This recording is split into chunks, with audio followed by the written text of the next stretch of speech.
Assalamualaikum warahmatullahi wabarakatuh. Alhamdulillah, kita rapatkan kesyukuran kehadirat Allah Subhanahu wa taala. Mudah-mudahan kita termasuk orang yang mensyukuri akan nikmat-nikmat yang Allah berikan kepada kita. Dan sesungguhnya kalau kita nak mengira nikmat yang Allah berikan kepada kita, niscaya kita pun tidak dapat mengira nikmat tersebut. Jadi mudah-mudahan dengan itu kita balas dengan kesyukuran kehadirat Allah, yaitu dengan mengamalkan apa yang disuruh dan meninggalkan apa yang dilarang. Mudah-mudahan dengan amalan itu kita termasuk orang yang bertakwa. Kemudian ucapan salawat dan salam kepada Nabi Sallallahu Alaihi Wasallam. Allahumma sholli ala Sayyidina Muhammad wa ala ali Sayyidina Muhammad. Barisan pengurusan Masjid Negeri Sabah, Tuan Imam Bilal, Datuk-datuk, datin-datin, tuan-tuan, puan-puan, hadirin wal hadirat, muslimin dan muslimat. Sebelum kita teruskan bersama kita mengingati yang lupa, yaitu kita berniat iktikaf. Andainya kita telah tahu ilmu yang disampaikan, setidak-tidaknya kita ada dapat pahala duduk di masjid. Dan dalam masa yang sama juga, supaya bertindih kita punya pahala, kita niat juga sengaja kita tidak pulang, artinya tidak meninggalkan masjid ini demi untuk menunggu isya dalam keadaan berwudu. Dalam hadis, siapa yang telah menunaikan satu fardu kemudian dia tunggu fardu berikutnya dalam masjid, maka dia menunggu seolah-olah dapat pahala sembahyang sunat. Ini namanya pahala bertindih. Dan yang ketiga, insyaallah kita dapat juga pahala. Mudah-mudahan majelis kita diiktiraf sebagai majelis ilmu. Bersama kita sebetulnya malaikat yang mendoakan kita. Inilah tuan-tuan kebaikan majelis yang seperti ini berbanding majelis-majelis di tempat yang lain. Jadi majelis di masjid tidak boleh lawan, walaupun ada tempat yang lebih bagus daripada masjid. Oleh karena itu tuan-tuan, kita usahakanlah kita termasuk ahli masjid, ya, ataupun kaki masjid, ataupun mungkin geng masjid, ya, kita berusaha. Mudah-mudahan nanti termasuk lagi kita yang keempat, yaitu yaumil mahsyar. Nanti ada 7 golongan orang yang akan mendapat naungan daripada Allah. Sementara kebanyakan manusia nanti merasa panas, diistilahkan macam satu jengkal matahari daripada ubun-ubun kita. Tetapi nanti ada orang 7 golongan yang diberi perlindungan, tidak merasa panas. Salah satu dari hadis itu, rajulun qalbuhu mu'allaqun bil masajid. Seorang lelaki hatinya selalu bertaut ke masjid. Jadi bertaut ke masjid ini artinya geng masjid, kaki masjid, ahli masjid.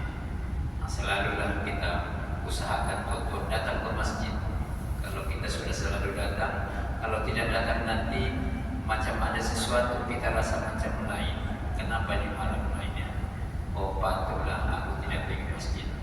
Itu namanya sudah kaki masjid, ya. Macam orang merokok juga itu tuan-tuan. Kalau sudah makan, mesti dia tahu ada sesuatu. Tidak sempurna makan itu kalau belum merokok. Gitu, ya. Jadi begitulah kita usahakan. Kalau dengan merokok boleh dibuat diam, kita buat juga kita giat ke masjid. Kalau kita tidak masjid, seolah-olah kita rasa macam tidak seronok.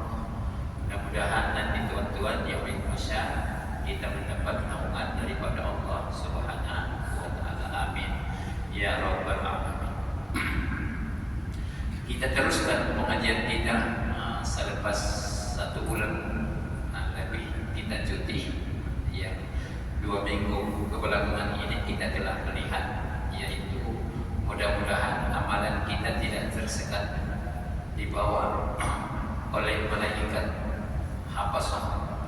Sebab tuan-tuan, untuk ingatan kita bahwa amalan kita ini malaikat hafazah dalam 1 hari 1 malam 2 kali bawa laporan ke hadirat Allah. Yang pertama selepas subuh, dan selepas itu selepas asar.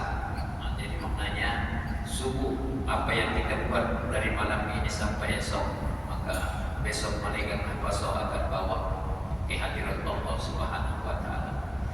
Tapi dia boleh tersekat karena ada amalan-amalan kita yang menyekat penjaga pintu langit. Tidak akan benarkan amalan kita limpas, apalagi ke pintu ke-7 di langit pertama pun sudah di stop. Karena apa? Karena kita adalah orang yang mengumpat. Jadi tuan-tuan, supaya kita jaga-jaga perkara-perkara yang dilarang ini, karena sesungguhnya kalau walaupun kita ada sembahyang, ada amalan-amalan lain, tapi kita mengumpat, amalan kita sampai di langit pertama saja, ke atas tidak boleh lagi, karena istilahnya disekat oleh malaikat. Begitulah seterusnya sampai ke langit yang ke-7. Kemudian juga tuan-tuan, zakat ini kalau kita lihat kaitkan dengan puasa, zakat ini pun boleh menyekat pahala puasa. Dalam hadis, siapa yang puasa Ramadan dia tidak menunaikan zakat fitrah, maka amalan ataupun pahala Ramadan itu tidak sampai ke hadirat Allah. Dalam hadis, dia di antara langit dan bumi, terapung dia, tidak ke langit, tidak di bumi. Karena apa? Karena kita tidak menunaikan zakat fitrah. Itu namanya tersekat juga itu, ya. Jadi kita sudah puasa, tapi kita buat penyekat, akhirnya pahala puasa kita tidak sampai ke hadirat Allah. Seolah-olah puasa tahun ini kita tidak ada puasa, sebab laporan tidak sampai. Ini tuan-tuan kita jaga, sebab kita ini ada amal walaupun sedikit. Mudah-mudahan walaupun sedikit itu sampai ke hadirat Allah, supaya mudah-mudahan nanti di yaumil mahsyar boleh kita menjadi ahli surga. Amin ya rabbal alamin. Masalah zakat ini tuan-tuan, dalilnya kalau kita tengok dalam Al-Quran, kita sudah tengok itu, aqimis shalah wa atuz zakat. Kebanyakan tuan-tuan kalau sudah disuruh oleh Allah sholat, dia teruskan zakat. Jadi kita yang sudah sholat, tidak sempurna juga amalan kita kalau belum kita tunaikan zakat. Zakat ini adalah 1 kali 1 tahun. Sekarang istilahnya dipermudahkan, boleh kita berzakat tiap bulan. Jadi tak payah lagi tiap tahun. Itu kemudahanlah, dan supaya rasa senang sikit, tidak mengeluarkan sekali banyak. Mana-mana saja yang dilarang itu langsung sama sekali tidak mengeluarkan zakat. Kalau ditanya kau ada zakat kan?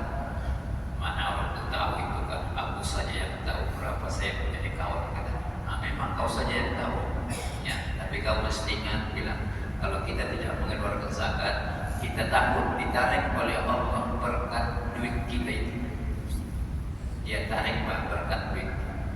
Salah satunya menariknya senang, ya, ditipu orang kita.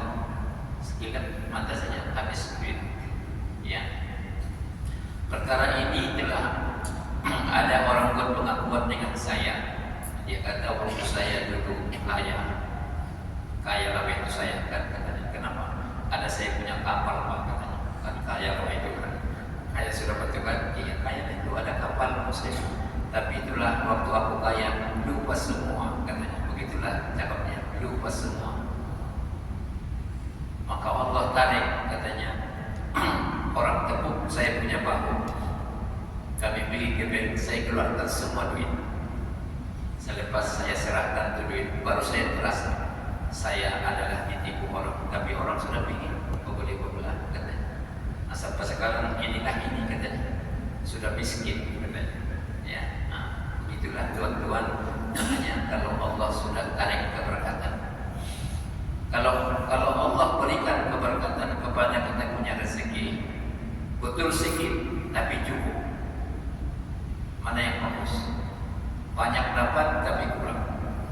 Sedikit dapat cukup. Nah, saya ingat, ya betul sedikit tapi cukup. Daripada berapa gaji kau? 7.000. Hutang 6.000. Hutang 6.000. Ya, 1.000 saja kau punya apa itu bos sudah. Mana kau hidup itu 1.000. Ya. Berapa pendapatan? Tidak tentu kata orang kampung. Kadang-kadang 1.000, kadang-kadang 2.000, kadang-kadang 3.000. Ada utang? Tiada utang katanya. Nah, mana bagus hidup begitu? Tiada utang. InsyaAllah orang yang tiada utang ini tidurnya cepat. Ya. Nah, orang yang banyak utang ini apalagi mau gaji lambat tidur itu. Yang memikir-mikir macam mana masih pusing-pusing. Ya. Nah, jadi tuan-tuan kita cari berkat, jangan cari banyak. Salah satu mencari berkat kita pastikan yaitu rezeki itu tidak bercampur dengan yang haram. Nah itu sudah dalam hadis tuan-tuan. Ya. Tabarruk li ibadati, pastikan yang kau buat itu ibadat. Artinya yang kita buat ini tidak bercanggah dengan Islam, ambil. Tapi kalau bercanggah, tinggalkan. InsyaAllah kita akan mendapat keberkatan hidup. Ya. Jadi zakat ini tuan-tuan, ini adalah orang yang sanggup. Sanggup maksudnya Allah lebihkan rezeki daripada keperluan dia. Nah, jadi maknanya ini ada simpanan. Jadi kalau kita sudah ada simpanan, apalagi kalau dalam fikih tidak diusik 1 tahun, walaupun kita tidak kaya, itu namanya sudah senang. Ya. Ada simpanan bukan? Ada. Di mana? Di S3 pengislamkan. Berapa sudah? 30.000 saja Pak. Oke. Ada kau ambil. Mana diambil? Namanya pun disimpan. Ambil sana. Jadi ambil itu. Saya usahakan tidak ambil. Nah, kalau begitu sudah 1 tahun kau simpanan, mesti wajib keluarkan zakat. Sebab sudah 1 tahun kita tidak pusing. Tapi kalau umpamanya tidak sampai 1 tahun, nah, itu namanya tidak sampai masa, maka tidak kita wajib keluarkan zakat. Ya. Nah, seperti umpamanya orang dia dapat 7.000, kemudian 2 hari dia sudah ambil 7.000 balik, sudah habis. 10 hari lagi dia dapat 30.000, kemudian 2 hari kemarin habis balik 30.000. Nah itu namanya tidak zakat, sebab tidak sampai 1 tahun kita simpan. Ya. Kecuali gaji. Nah itu gaji, itu yang saya bilang bulanan itu.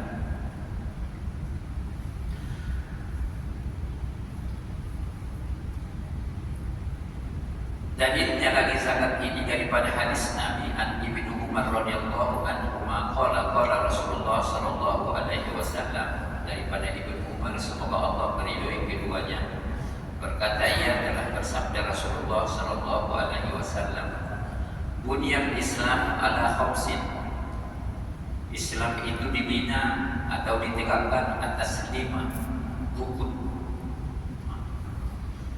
Syahadati an la ilaha illallah wa anna Muhammadar Rasulullah. Yang pertama mengucap syahadat. Nah, itu namanya rukun Islam. Nah, jadi kalau orang Islam namanya tidak mengucap syahadat, tidak pandai, nah kita ragu itu Islam. Pernah satu ketika tuan-tuan waktu Nabi masih hidup, datang orang Arab dengan Nabi. Ya Rasulullah, aku nampak tadi anak bulan katanya. Tengok mudahnya dulu nampak anak bulan. Mengucap apa kata Nabi? Nabi tidak kenal dia. Mengucap apa?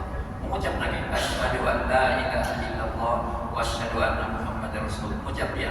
Maka Nabi menyuruh Bilal azan kau. Besok puasa. Begitulah tuan-tuan tanda orang Islam mesti pandai mengucap. Ya. Walaupun kita tidak nafikan, kita di negeri Sabah ini bukan semua kita orang Islam pandai mengucap. Jangan kita selesa kita jumpa orang yang pandai mengucap, pandai sembahyang. Banyak lagi saudara-saudara kita yang di luar bandar tidak pandai mengucap. Ya. Jangan di luar bandar, masuk saya tuan-tuan di penjara. Ya. Tanya, pandai mengucap, macam lupa-lupa sudah katanya. Itu di penjara itu kan. Ya. Jangankan sembahyang mengucap tidak mati. Inilah tuan-tuan masalah kita. Dan dulu pun sebelum ada istilahnya kursus pra perkawinan, imam itu selalu sebelum istilahnya dinikahkan, imam itu suruh dia mengucap dulu lelaki yang mau dinikahkan tua. Ya. Dan memang tidak dinafikan ada juga yang pengen itu tuan-tuan. Ya, ada yang pengen. Alhamdulillah sekarang setelah ada kursus pra perkawinan, jadi tidak lagi dia soal-soal, terus nikah saja. Siapa dia punya menikah sini? Aku nikahkan kau, selesai. Kalau dulu kadang-kadang beri malu juga itu. Ya. Sampai kadang-kadang imam tuh dahsyat juga kau, tapi tidak pernah. Aku kenal bapakmu bagus baik turun ke sini. Tapi kau ini macam lain bau ucapan. Ya. Ringan-ringan baik. Kalau yang jarang-jarang itu contoh ringan-ringan itu. Asyhadu an la ilaha illallah, patutnya kan. Kalau yang jarang-jarang itu asyhadu an la ilaha illallah, wa asyhadu anna muhammadar rasulullah. Nah, itu kalau kita jumpa orang begini, kita paham lah ini boleh tahan juga ini saudara kita ini. Ya. Nah, yang begitu masih ada itu saudara-saudara kita itu. Ya. Jadi oleh karena itu mengucap ini adalah tanda bahwa dia orang Islam. Yang kedua, selepas kita mengucap apa yang patut dibuat oleh seorang Islam, wa iqamis shalah, dirikan sembahyang.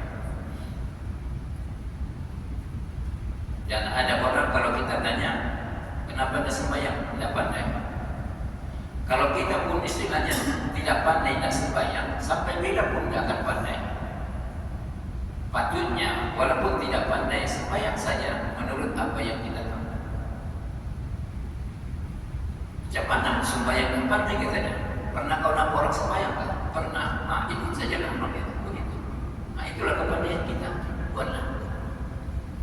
Kita beribadat ini tuan-tuan menurut kadar kemampuan. Saya pun kalau saya banding, saya punya sembahyang dengan imam masjid negeri, agaknya saya punya sembahyang pendek.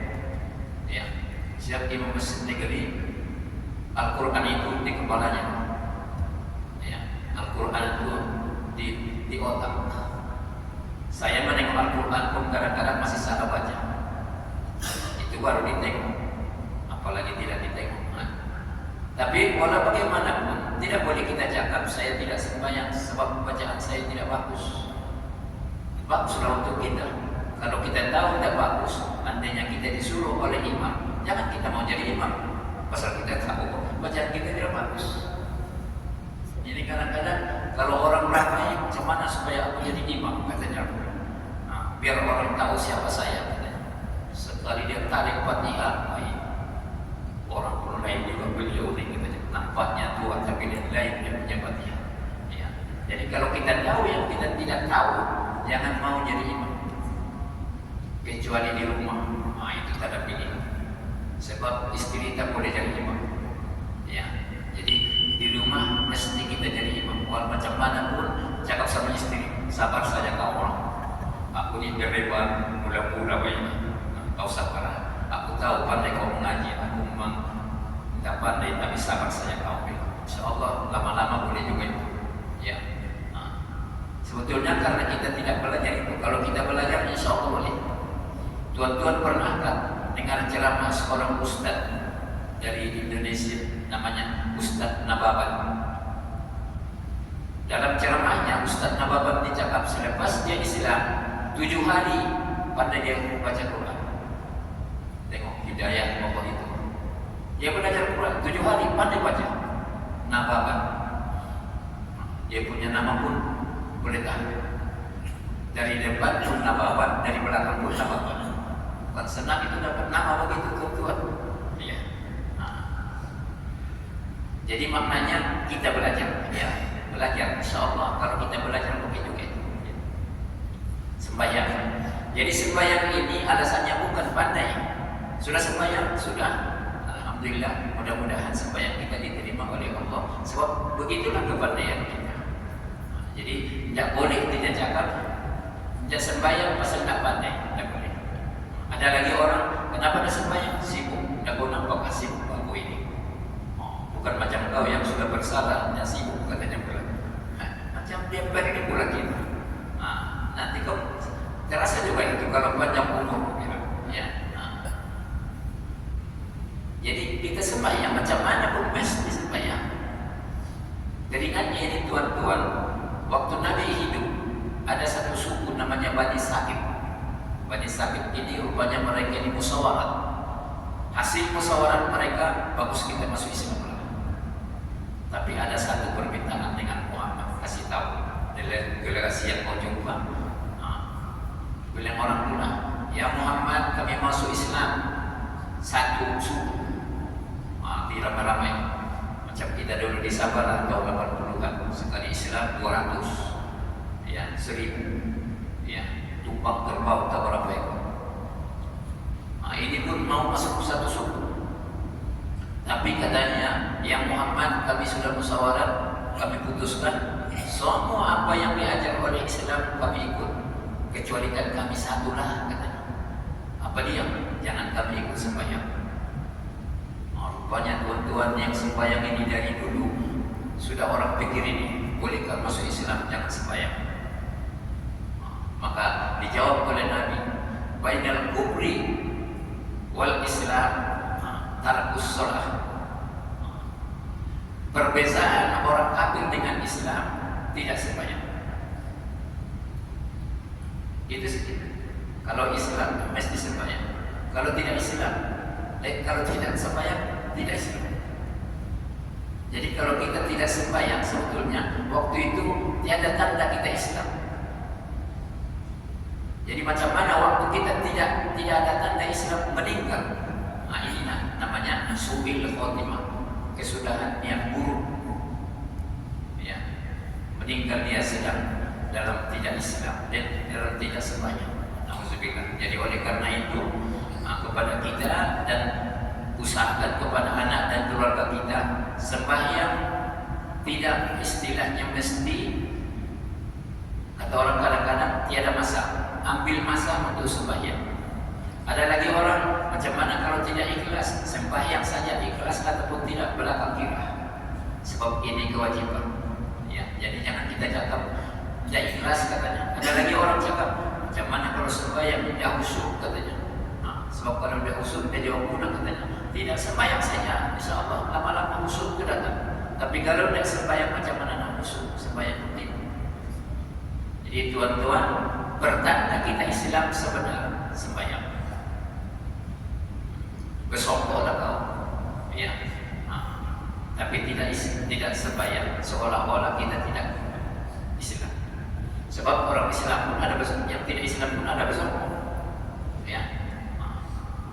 Kalau orang tidak Islam bersokok, apa kita jawab? Kau Islam kan? Ya. Kenapa kau bersokok? Aku suka bersokok. Macam undang-undang anak negeri tidak semestinya yang bersokok itu orang Islam. Makanya boleh yang tidak Islam pun bersokok. Ya, jadi jangan kita cakap mana boleh kau bersokok tidak Islam. Mana sokok? Saya punya itu. Mana boleh kau punya? Aku beli katanya. Di Wisma Wisma aku beli katanya. Sekalian dengan beli korma aku katanya. Sebab bola pun tidak Islam. Tapi dia sudah biasa dengan Islam. Ya. Jadi sembahyang. Wa ita'iz zakat. Inilah yang kedua. Dalam Al-Quran biasanya aqimis shalah wa atuz zakat. Sini pun dalam istilah hadis setelah sembahyang keluarkan zakat. Wasiyam Ramadan dan puasa pada bulan Ramadan. Alhamdulillah kita sudah selesai puasa Ramadan. Wa hajjil baiti, yaitu mengerjakan haji ke Baitullah. Inilah tuan-tuan rukun Islam. Dan yang ketiga ini dia ada man istata'a sabila. Siapa yang sanggup. Masalah istilahnya naik haji sekarang ini, banyak kita yang sanggup, tapi tidak ada panggilan. Nah itu pun namanya tidak sanggup juga itu. Ya, saya sudah deposit 10.000 lebih katanya, tapi belum lagi dia panggilan. Nah ini apalah, tunggu sajalah. Tapi tuan-tuan saya kasih ingat, kalau ada duit, jangan tunggu itu muasasah. Sebab muasasah itu mungkin dia panggil nanti 30 tahun akan datang. Umur sekarang sudah 60, campur 30, ada harapan kayak itu. Ya, kalau masih hidup. Nah, jadi kalau ada duit, ambil package. Ambil package kebutuhan.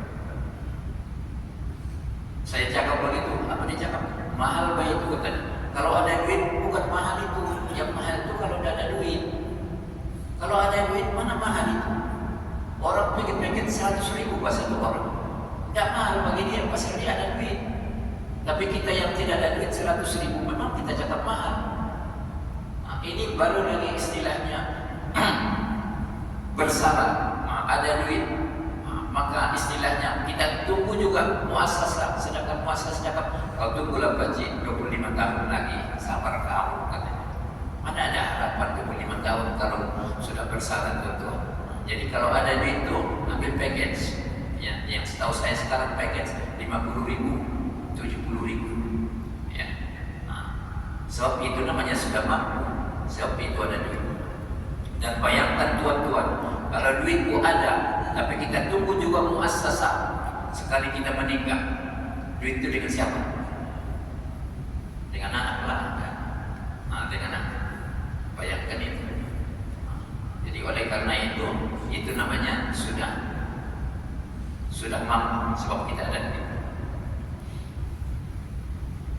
Kemudian kita tengok lagi hadis berikutnya. An Ibnu Abbas radhiyallahu anhu anna Nabiy sallallahu alaihi wasallam qala li Mu'adz bin Jabal hina ba'atsahu ila Yaman. Daripada Ibnu Abbas, semoga Allah meridhoinya, bahwa Nabi sallallahu alaihi wasallam berkata kepada Mu'adz bin Jabal waktu diutus Mu'adz bin Jabal ke negeri Yaman. Jadi maknanya waktu Nabi masih hidup, Mu'adz bin Jabal ini pergi menjadi ketua di negeri Yaman. Waktu dia pergi, apa sabda Nabi kepada Mu'adz? Innaka sata'ti qauman ahlul kitab. Engkau wahai Mu'adz akan sampai kepada satu kaum, mereka ini terdapat di antaranya golongan-golongan ahli kitab. Ahli kitab maksudnya ini artinya yang masih ori lagi lah. Ya, masih ori. Fa idza ji'tahum fad'hum ila asyhadu an la ilaha illallah wa anna Muhammadar Rasulullah. Kemudian apabila engkau menemui mereka, sebab mereka ini ahli kitab, masih muda itu. Kalau kita ingat macam Waraqah bin Naufal kan, selepas Nabi mendapat wahyu, Nabi takut pasal belum pernah jumpa dengan orang seperti itu. Maka Nabi pulang ke rumah, selimuti aku katanya. Selepas istilahnya bangun, maka dia bercerita dengan Khadijah. Khadijah cakap, bagus kita pergi pakcik saya, namanya Waraqah bin Naufal. Dia ini ahli kitab. Ahli kitab ini artinya yang masih ori. Setelah diceritakan oleh Nabi, apa dia cakap? Yang datang kepada kau itulah nabi-nabi yang didatanginya. Dia itu adalah Jibril. Kata Waraqah, kalau aku masih lagi hidup, maka aku akan bersama engkau. Jadi ulama mengatakan Waraqah itu adalah sudah masuk Islam. Begitulah tuan-tuan ahli kitab. Cepat dia tangkap. Maka kata Nabi, kalau engkau jumpa mereka, maka suruhlah mereka supaya mengucap 2 kalimat syahadat. Asyhadu an la ilaha illallah wa asyhadu anna Muhammadar Rasulullah. Fa inhum atau lakadzalika ahbirhum an qad farada alaihim khamsu salatin fi kulli yaumi wa lailah. Maka jika mereka telah mengucap, selepas itu kau beritahulah kepada mereka bahwa Nabi menyuruh mereka supaya mengerjakan sholat 5 kali 1 hari 1 malam. Begitulah diistilahkan diajari Nabi, yaitu Muaz. Kau ajari mereka mengucap, selepas mengucap kasih tahu kamu sembahyang 5 kali 1 malam. Artinya setelah pas kita mengucap, apa yang wajib mula-mula sembahyang. Macam mana sembahyangnya? Menurut kadar kemampuan. Yang paling senang bilang, kalau ada orang cuma, macam mana aku sembahyang? Baru masuk Islam aku sekarang. Senangnya ikut orangnya sembahyang. Itu senang. Ikut saja bilang. Kalau ada kawanmu, kau ikut dengan kawanmu. Kawanmu nanti akan ajar kau sebelum istilahnya sembahyang.